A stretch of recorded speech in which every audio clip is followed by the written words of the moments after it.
시편은 우리의 영혼을 위해서 참 도움이 되고 무엇보다 하나님 앞에 드려지는 귀한 예배의 시입니다. 그런데 그 시편의 대부분은 어쩌면 하나님의 하나님 되심을 선포하는 그 놀라운 찬양과 경배의 시지만, 또 한 부분의 많은 부분들은 하나님께 드려지는 우리의 기도의 시입니다. 근데 하나님께 드려지는 우리의 기도의 시의 상당 부분은 어떤 시인가 하면 탄원시라 그래서 억울함에 대한 이야기예요. 하나님, 내 원한을 갚아주세요. 하나님, 내 원수를 갚아주세요. 하나님, 억울해서 못 견디겠습니다. 하나님, 살 수가 없습니다. 이런 기도예요. 아니, 하나님의 뜻이 뭔지를 우리가 알아요. 하나님의 뜻은 명확합니다. 원수까지도 용서하라를 넘어 사랑하라 라고 말씀하셨죠.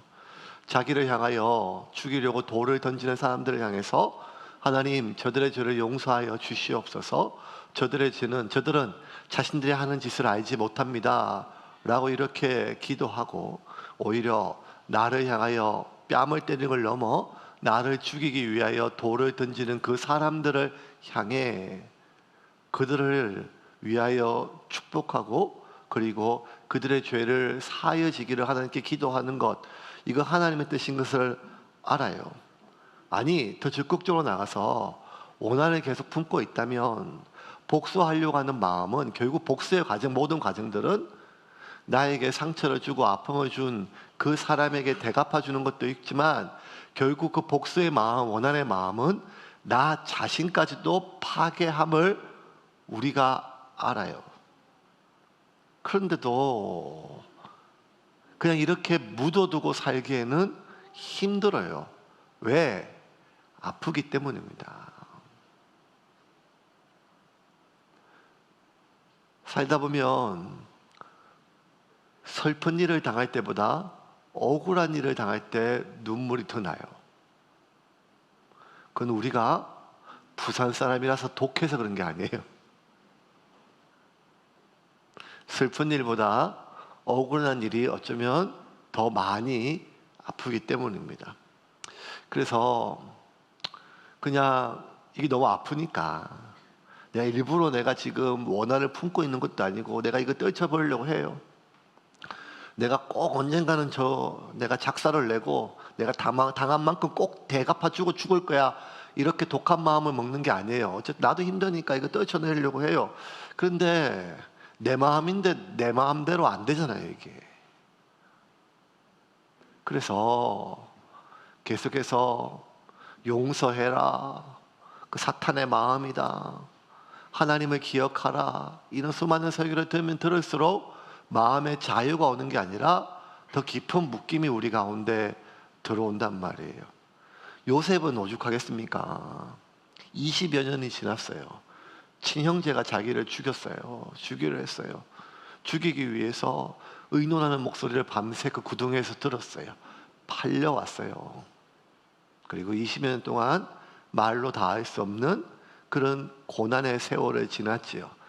요셉에게 있어서 그 형제들은 어쩌면 평생 마음에 남아있는, 아니 아무리 지우려고 해도 지울 수 없는 상처처럼, 아니면 흉터처럼 남아있는 아픔이었죠. 근데 그 요셉에게 형들에게 복수할 기회가 찾아왔습니다. 요셉이 바로가 꾸었던 꿈 그대로, 그리고 요셉이 해몽했던 그대로 7년 동안 대풍년이 일었습니다. 요셉이 잘 행정을 해서 거두어 들였던 많은 농산물들이 애굽의 곳곳에 있는 수많은 창고에 넘치도록 모아졌습니다. 그리고 7년의 대풍이 끝나자마자 언제 이 땅에 풍년이 있었느냐 아무도 기억하지 못할 만큼의 가혹한 가뭄이 찾아왔습니다. 근데 그 가뭄은 단순히 북아프리카의 이집트뿐만 아니라 고대 근동 지역의 중동과 남아프리카 여러 지역에 다 거쳐 있는 전 세계적인 기근이 들어왔습니다. 먹을 것이 없지요. 그렇게 사람들이 다 굶어 죽을 지경입니다. 가나안도 마찬가지입니다. 그리고 야곱도 마찬가지였습니다. 야곱이 더 이상 이렇게 가다가는 다 굶어 죽을 것인데 소문이 들려왔어요. 애굽에 가면, 이집트에 가면 곡식이 있다더라. 그곳에 가면 곡식을 판다고 하더라. 그래서 야곱은 아들들에게 이제 다 앉아서 죽을 셈이냐, 애굽에 곡식이 있다고 하니까, 곡식을 판다고 하니까 곡식을 구해오라고 자식들을 애굽에 보내었습니다. 1절과 2절 같이 읽겠습니다. 그때에 야곱이 애굽에 곡식이 있음을 보고 아들들에게 이르되 너희는 어찌하여 서로 바라보고만 있느냐. 야곱이 또 이르되 내가 들은즉 저 애굽에 곡식이 있다 하니 너희는 그리로 가서 거기서 우리를 위하여 사오라. 그러면 우리가 살고 죽지 아니하리라 하매. 뭐 차 타고 금방 날아갈 수 있는 거리도 아니고 굉장히 먼 거리, 국경을 몇 번 넘어야 되니까요. 천신만고 끝에 애굽에 도착을 했어요.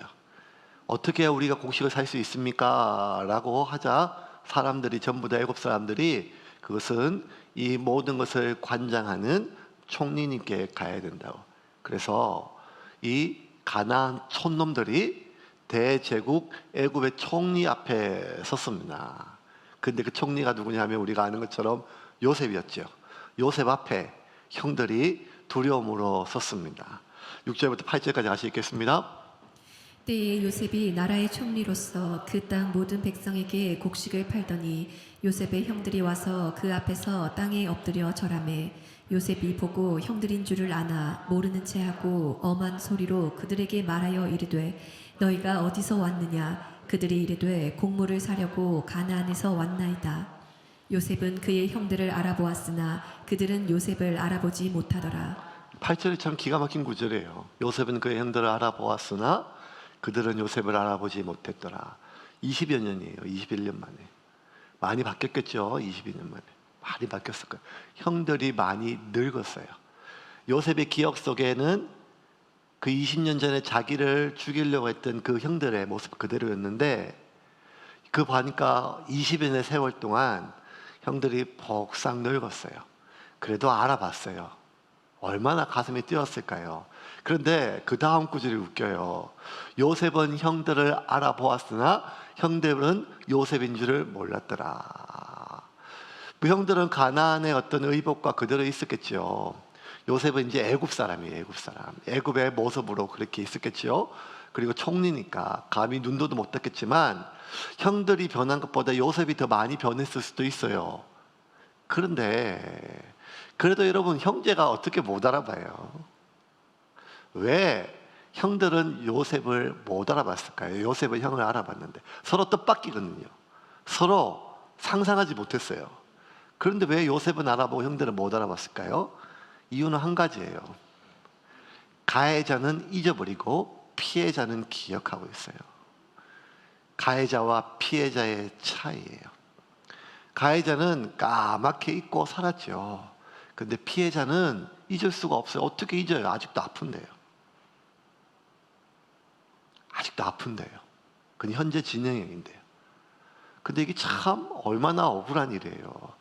내가 피해자로서 그렇게 당한 일도 너무 큰 상처인데 수십여 년 동안 나에게 그런 일을 행한 사람은 다 까먹고 아무 일도 없었던 것처럼 사는데 그 일을 당한 그것도 너무너무 아픈데 그 일을 나는 계속 기억하고 살아야 된다는 거예요. 이러니까 이 가해자와 피해자는 너무 불공평해요. 이런 일이 계속 우리 삶 가운데 비일비재하게 일어나지요. 요즘 뭐 사회에 많이 일어나고 있는 이슈는 학폭이죠. 학교 다닐 때 뭐 이렇게 하고죠. 그러면 대부분 이렇게 얘기해요. 가해자들은 아니 그때는 뭐 다 몰랐고 그걸 아직까지 그렇게 꽁하고 기억하고 있냐. 가해자의 시각이죠. 근데 피해자는 자신의 삶을 포기할 정도로 망가지고 힘든 상황이기 때문에 가해자와 피해자는 모든 상황 속에서 늘 기억이 서로 어긋나게 기억되고 있어요. 너무 이게 아프고 힘든 일이죠. 요셉이 복수하기로 마음을 먹어요. 복수해야겠죠. 어떻게 안 할 수 있겠어요. 이 나쁜 인간들을 어떻게든지 해야죠. 그래서 어떻게 하는가 하면 정탐꾼의 누명을 씌워요. 누가 봐도 정탐꾼이 아니에요. 거지예요. 곡식 구걸하러 온 거지예요. 그런데 가나안에서 여기까지 왜 왔느냐? 우리가 곡식이 없어서 왔습니다. 아니다. 너희들은 이 애굽을 정탐하러 온 가나안의 이 정탐꾼들이다.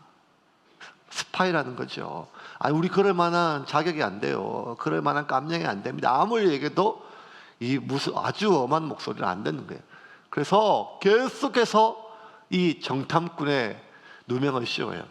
그러자 그 다음에 어떻게 하는가 하면 요셉이 자기가 구덩이에 하루 동안 갇혀 있었던 것처럼 사흘 밤낮을 이 형들을 이 지하 감옥에 가두게 됩니다. 요셉이 다 했죠. 그러고 나서 꺼내고 나서 뭐라 얘기하는가 하면 네 말대로 너희들이 곡식 사러 왔다 하고 너희들이 12형제인데 그 중에 하나는 없어졌다 그랬어요. 없어지고 막내는 아버지 집에 있다고 하는데 나 그 말 못 믿겠다. 만약 그 말이 진짜면 너희 중에 다 여기 있고 한 놈만 가서 그 막내 아들을 데려와라. 그러면 내가 믿겠다. 그리고 사흘 동안 가둬놓고 다시 불러가서 뭐라고 하는가 하면 저항 안 되면 한 놈만 남기고 나머지는 다 가라. 가서 동생 막내를 데리고 와라. 그러면 내가 믿겠다라고 얘기를 해요. 20절 같이 읽겠습니다. 20절입니다. 같이 읽겠습니다. 너희 막내 아우를 내게로 데리고 오라. 그러면 너희 말이 진실함이 되고 너희가 죽지 아니하리라 하니 그들이 그대로 하니라. 그대로 가죠. 그런데 여러분 이게 어려운 일이에요. 왜냐하면 지금 보세요. 다 갔어요. 10명이 갔어요. 10명이 갔는데 이제 한 명은 잡혀 있고 나머지 9명이 가야 돼요. 이 상황이 어떤 상황인가 하면 20년 전에 다 같이 보냈는데 막내 요셉 하나가 없어지고 나머지 아들과 온 상황은 똑같은 상황이에요. 이런 상황이 벌어질까 봐 이 야곱은 베냐민을 같이 못 보냈어요. 야곱이 죽었으니까. 그래서 베냐민을 품고 있는 야곱의 마음도 알고 형들이 베냐민을 못 데려올 수 있는 것도 알아요. 야곱이 이 형제들을 보낼 때 베냐민을 보내지 않았던 그 이유에 대해서 4절 이렇게 얘기합니다. 4절 같이 읽겠습니다. 야곱이 요셉의 아우 베냐민은 그의 형들과 함께 보내지 아니하였으니 이는 그의 생각에 재난이 그에게 미칠까 두려워함이었더라. 자, 그러니까 여러분 똑같은 일이 반복돼요.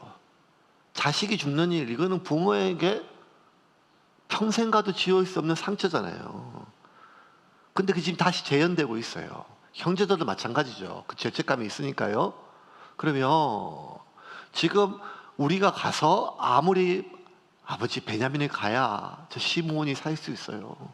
꼭 보내주세요. 아무리 사정해도 야곱이 동생을 안 보낼 것은 불을 보듯 뻔해요. 그러면 이제 이겁니다. 원래는 10명, 9명이 남고 1명이 가서 데려오라고 요셉이 얘기를 했어요. 그러면 모든 것들은 감옥에 갇혀있는 9명 혼자가 아니니까 좀 든든해요. 근데 혼자 가는 이 사람은 책임감이 막중해요. 근데 반대가 됐어요. 1명이 남고 9명이 갔어요. 그러면 책임감은 9분의 1로 줄고 1명은 두렵고 떨리는 거예요. 왜? 이 선수들은 선수들의 마음을 안다고. 자기들이 작당해가지고 동생을 그렇게 팔아먹고 죽였잖아요. 언제든지 나를 배신할 수 있는 형들이거든요. 자기가 그랬으니까요. 그러면 홀로 남은 감옥에 있는 이 사람은 얼마나 두렵겠어요. 분명히 안 온다. 두 가지 이유 때문에. 형들이 목숨 걸고 올 일도 없고, 두 번째, 아버지가 베냐민을 내어줄 리가 없다는 거예요. 그 감옥에 남아있는 이 친구는 얼마나 두렵고 떨렸겠어요. 그래서 요셉은 자기가 당한 그대로 다 갚아줬어요. 다 갚아줬어요. 그러니까 자기들끼리 막 그냥 눈물을 흘리고 벌벌 떨고 어떻게 해야 되냐 하면서 막 울고 막 하는 걸 다 봤어요. 복수를 했죠. 그날 밤에 20여 년 전 17살에 그 한 소년이 구덩이에서 벌벌 떨면서 형들이 자기를 어떻게 죽일지 의논하는 얘기를 다 듣는 것처럼 이제 그 형들이 자기 앞에서 자기들이 어떻게 죽을지에 대해서 서로 벌벌 떠는 모습을 다 들었어요. 그러니 자기가 받은 대로 다 대갚아 줬어요. 얼마나 통쾌해요. 근데 희한하죠.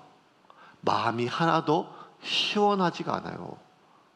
통쾌하지가 않아요. 내가 당한 만큼 돌려줬거든요. 앞에 있는 사람은 지금 너무 깨지자고 보잘것없어요. 불쌍해 보일 정도로 약해요. 내가 내 마음대로 새끼손가락 하나 움직이는 것보다 이 사람들 죽이는 게 더 쉬워요. 내 말 한마디에 벌벌벌 떨어요. 그런데 하나도 시원하지도 않고 통쾌하지도 않아요. 이 복수가 뭐 이런 재미없는 복수가 있어요. 이 가족이 그래요. 가족이 그래요. 형제가 그래요. 형제가 그래요. 복수가 요셉에게 하나도 시원하지 않았어요. 그래서 이제 하나님이 요셉을 대신해서 복수해 주기로 하셨어요. 하나님이 요셉을 위해서 복수하는 방식을 한번 봅시다. 하나님의 복수의 방식입니다. 그런데 여러분, 하나님의 복수의 방식은요, 좀 독특한 게 받은 만큼 대갚아 주는 게 아니었어요. 하나님의 복수의 방식은 자백하게 하는 거예요. 왜냐하면 하나님의 복수는 둘 다 완전히 부서뜨리기 위함이 아니라 둘 다 다시 세우기 위함이에요. 완전히 부서뜨리는 것은 심판이에요.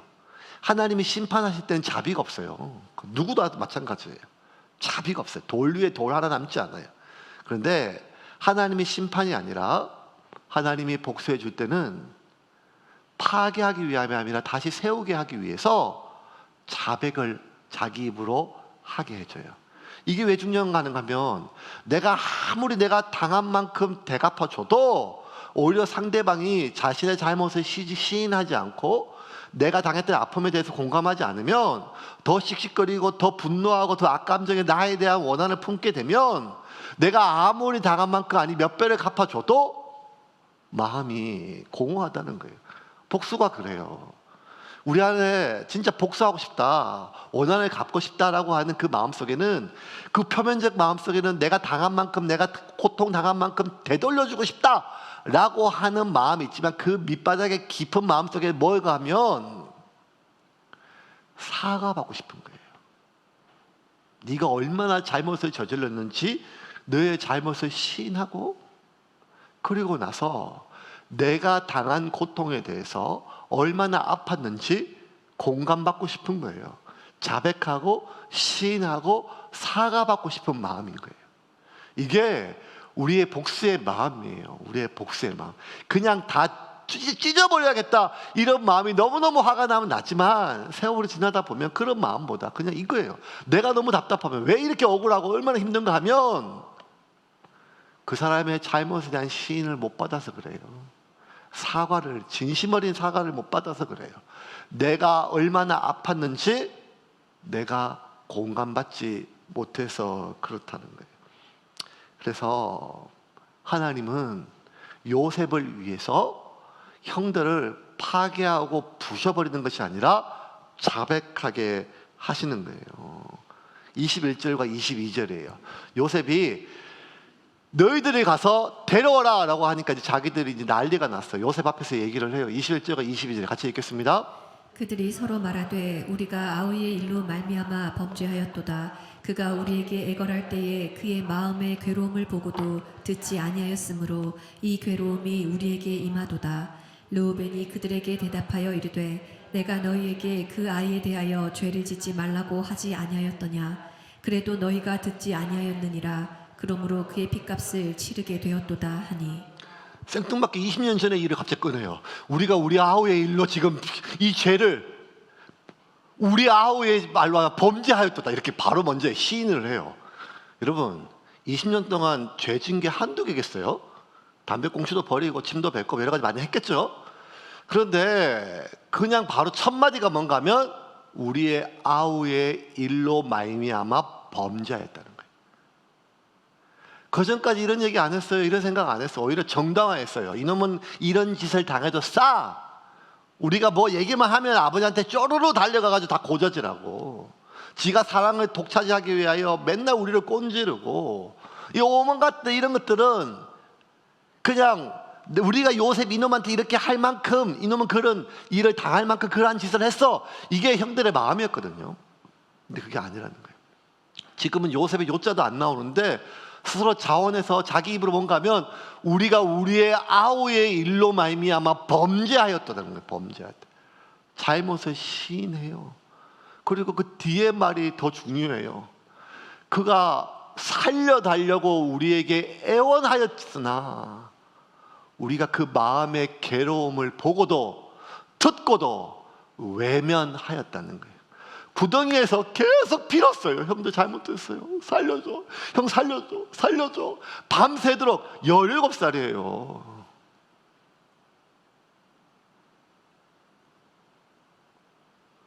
제가 이렇게 감정이 이입되는 거는 그 17살이 내일 군대 가는 영진이보다 3살이 작기 때문에.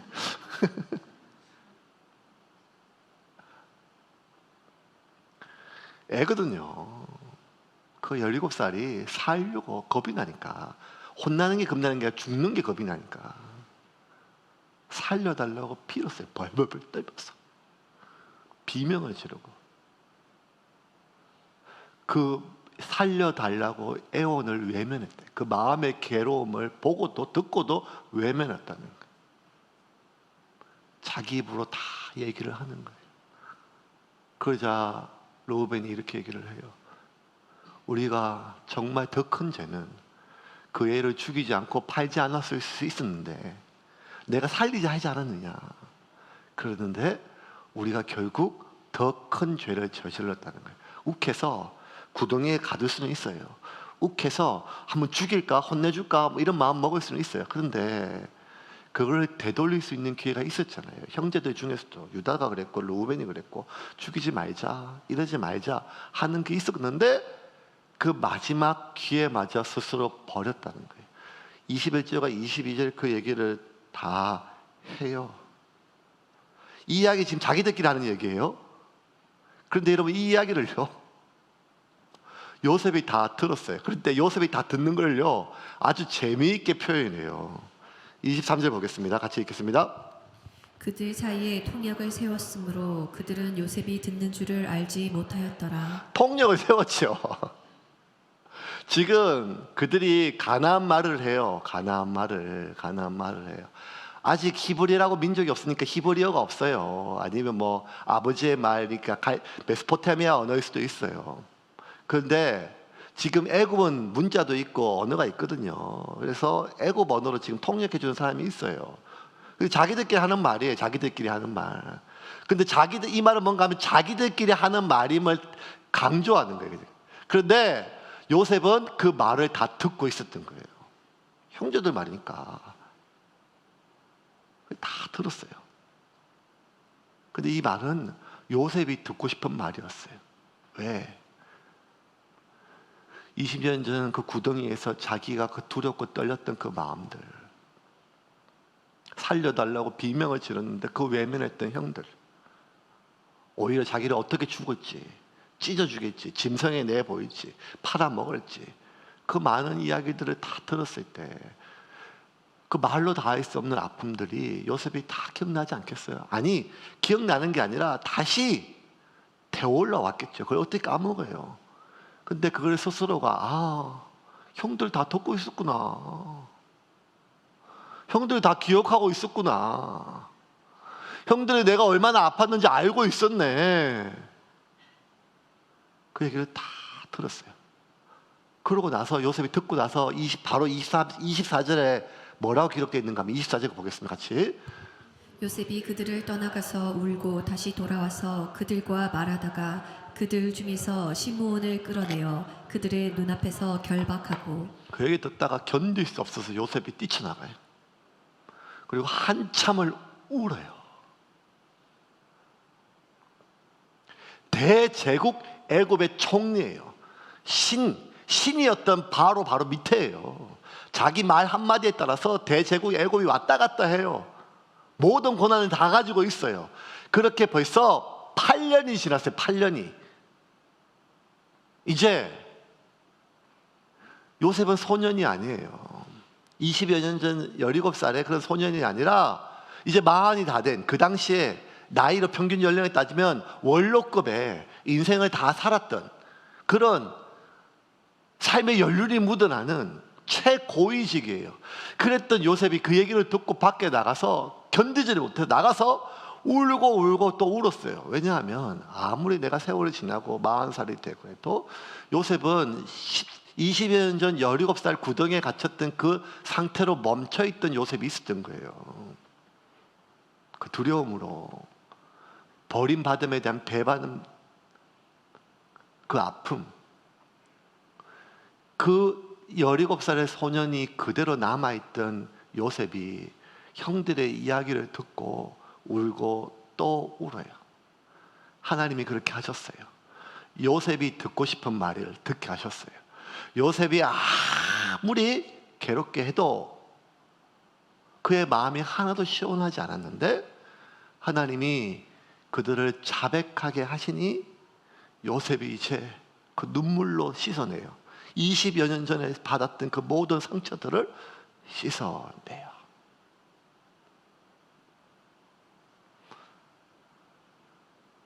이 과정 속에 요셉이 진짜 중요한 하나님의 선물을 하나 깨달았어요. 그게 뭔가 하면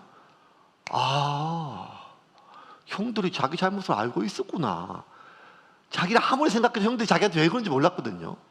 아무리 살려달라고 해도 외면했으니까. 근데 형들이 자기 죄를 알고 있어요. 저놈은 죽어도 싹 계속 그랬습니다. 형들이 자기 잘못을 알고 있었다는 거예요. 더 기가 막힌 것은 지난 20여 년간 형들이 그 죄책감의 감옥에 언젠가는 이 일 때문에 내가 벌을 받을 것이라고 하는 두려움의 감옥에 갇혀 있었다는 사실을 깨달았어요. 왜냐하면 요셉의 요자도 안 꺼냈는데 지금 막 별별들 들어가지고 하는 모든 얘기가 요셉 얘기예요. 이 말은 지난 20여 년 동안 자기들이 그때 욱하는 마음에 어떤 마음인지 몰랐죠. 어쨌든 그 분노 때문에 자기 동생을 그렇게 죽이고 팔아 넘겼지만 지난 20여 년 동안 아버지한테 짐승이 찢었다고 얘기했지만 아무도 몰랐지만 자기들은 알고 있었거든요. 그 죄책감이 있었어요. 내가 내 동생을 죽였다. 내가 내 동생을 팔았다. 그 죄책감의 감옥에 20년 동안 이 사람들 갇혀 있었던 거예요.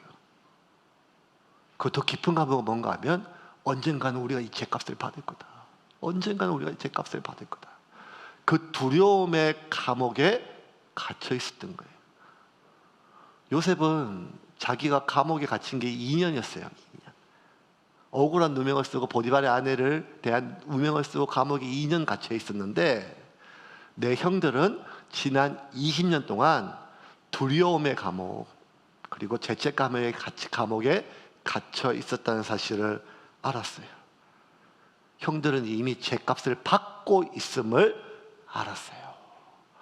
여러분 이게 무서운 거예요. 죄가 무서운 거예요. 죄가 무서워요. 죄를 저지르면 일단 우리는 감춰요. 누가 알까 봐. 잘 감추는 사람이 있어요. 아니면 잘 덮어요. 그러면 잘 덮으면 덮을수록 우리 안에 두려움이 생겨요. 잘 감추면 감출수록 죄책감은 깊어져요. 이게 죄의 무서움이에요. 이게 죄의 무서움이에요, 진짜 여러분.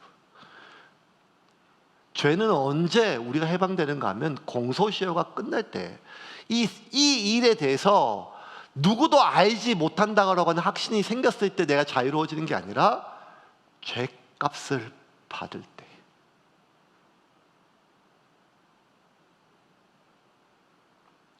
하나님은 우리의 죄를 덮어주기 위해 오신 게 아니에요. 하나님은 우리의 죄를 덮어주기 위함이 아니라 죄값을 대신 받으셨어요.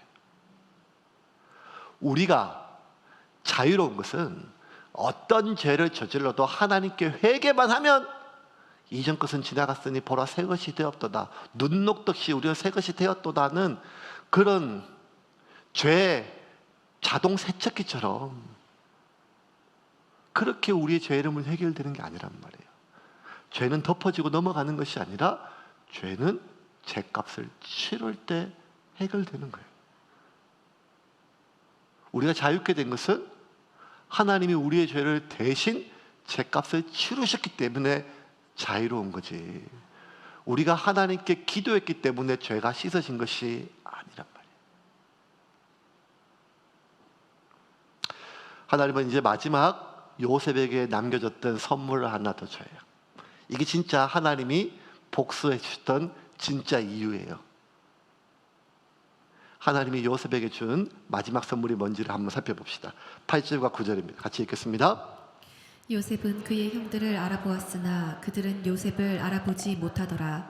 요셉이 그들에게 대하여 꾼 꿈을 생각하고 그들에게 이르되 너희는 정탐꾼들이라 이 나라의 틈을 엿보려고 왔느니라.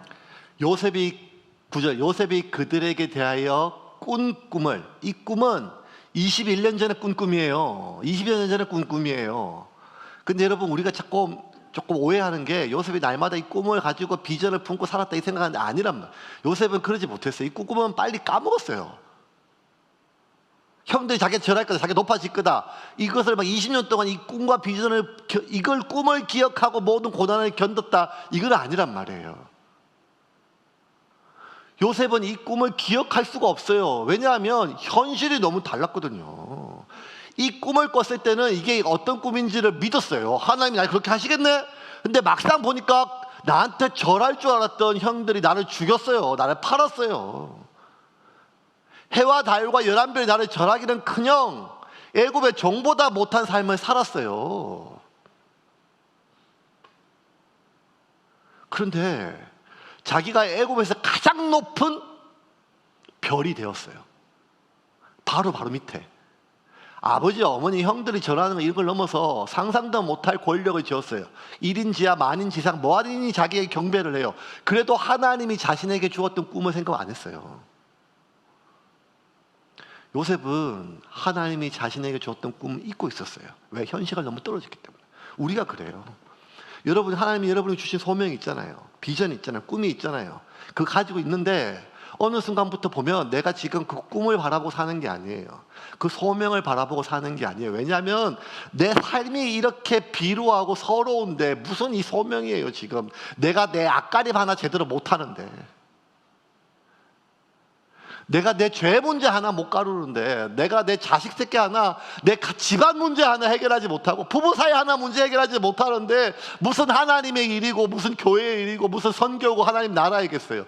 그래서 우리는 하나님이 한때 여러분이 꾸었던 꿈이 있어요. 여러분 하나님이 주셨던 비전이 있어요. 여러분 기억하세요. 지금 그거 있는데 그거 잊었어요. 아니, 까먹은 게 아니라 일부러 잊었어요. 왜냐하면 내 현실과 너무 동떨어졌어요. 그런데 요셉이 알았어요. 하나님은 지난 20년 동안 내게 주셨던 그 꿈을 지금도 이루고 계셨구나. 나는 그 꿈을 잊어버렸어요. 나는 그 꿈을 지워버렸어요. 나는 그 꿈을 던져버렸어요. 하지만 하나님은 내게 주신 그 꿈을 위해서 지금도 일하시고 계심을 깨달았어요. 이게 하나님이 요셉에게 주시는 마지막 메시지예요. 이제 말씀을 좀 정리를 좀 하겠습니다. 복수는 굉장히 큰 에너지예요. 삶에 원하는 진짜 큰 에너지예요. 이거는요, 우리로 하여금 굉장히 강력한 삶의 에너지가 돼서 내가 무언가 몰두하게 만들어요.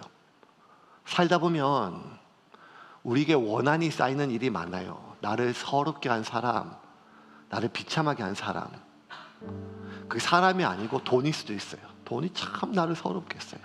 그게 학벌일 수 있어요. 그게 나를 참 서럽게 했어요. 그래서 이 돈에 대한 원수가 있는 사람이 있어요. 돈에 대한 원수, 복수하고 싶은 마음. 이 학벌에 대한, 나는 이런 서름을 당했지만 내 자식 새끼만큼은 이런 서름을 당하게 하지 말아야겠다. 내가 평생 다시는 이 돈 때문에 이런 서름 당하지 말아야겠다. 내가 다시는 사람에게 이런 서름 당하지 말아야겠다 하는 그런 마음으로 진짜 원수 갖는 심정으로 악착같이 살아갈 수가 있어요. 그거 삶의 큰 에너지가 되고, 그런 사람이 어떤 분야에 성공할 수도 있어요. 자기를 갈아넣고 자기 인생을 갈아넣고 하나님이 내게 주신 소명마저 다 갈아넣어서. 그런데 그것이 우리에게 행복을 줄 수 없다는 거예요. 그것이 우리에게 시원함과 통쾌함도 줄 수 없다는 거예요.